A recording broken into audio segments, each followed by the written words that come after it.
एक गुड़िया बनके लोग घुटनों के बल गिर जाते हैं और रो रो कर आता है और गुस्से गुड़िया जमीन में लेटे हुए आती है और अचानक उठकर सीधा दुल्हन को खा जाती है। ये देखते ही लोगों के बीच में अफरा तफरी मच जाती है। कोई भागता है, कोई चिल्लाता है और वो गुड़िया खड़े होकर एक बच्चों जैसा गाना गाती है और फिर एक के बाद एक सबको मौत के घाट उतार देती है और फिर वो गायब हो जाती है। गांव फिर से कांप उठता है। सुबह सब लोग इकट्ठा होते हैं और कहते हैं वो भूखी लड़की वापस आ गई है। इस बार एक गुड़िया बनके लोग घुटनों के बल गिर जाते हैं और रो रो कर कहते हैं, हे भगवान हमें बचाओ। तभी गांव का मुखिया आता है और गुस्से में कहता है, चाहे वो कोई भी हो, है तो एक गुड़िया ही ना, आज रात मैं उसे खुद गाँव से निकालूंगा। फिर रात के ठीक 2:30 बजे मुखिया अपने 2 चेलों के साथ गाँव के बीच खड़ा होता है और फिर वही धुआं छा जाता है और वही आवाज, वो गुड़िया धुएं से निकलती है और सीधा मुखिया के पास चल के आती है। मुखिया कहता है, निकल जा मेरे गांव से, नहीं तो तुझे यहीं बिखरा दूंगा। गुड़िया हंसती है और कहती है, तेरे से पहले भी किसी ने ये सोचा था। और उसी पल वो गुड़िया बड़ी होने लगती है और अपनी पैर से तीनों को कुचल के मार डालती है।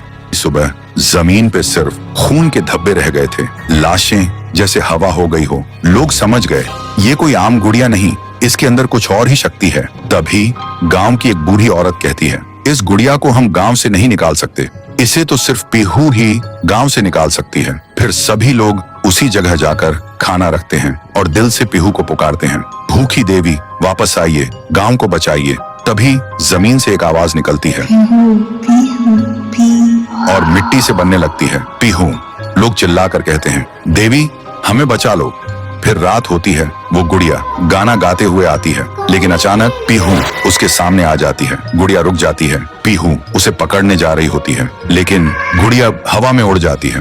पीहू भी उसके पीछे उड़ जाती है और अपनी आंखों से आग छोड़ के गुड़िया को जलाने की कोशिश करती है, लेकिन गुड़िया एक धुएं में छुप जाती है और फिर अचानक पीहू के पीछे आके उसे एक जोर का वार करती है। पीहू आसमान से जमीन पे आ गिर जाती है और फिर वो गुड़िया पीहू की शक्ति छीनने लगती है। पीहू की ताकत धीरे धीरे गुड़िया के पास जा रही होती है। कुछ देर बाद पीहू जमीन पे गिर जाती है। जब वो उठती है तो देखती है उसका शरीर धुंधला हो गया है और जब वो अपने आप को छू रही थी तो हाथ उसके शरीर के आर पार जा रहा था। वो वहीं गिर के रोने लगती है और जोर से चिल्लाती है, भैया भैया।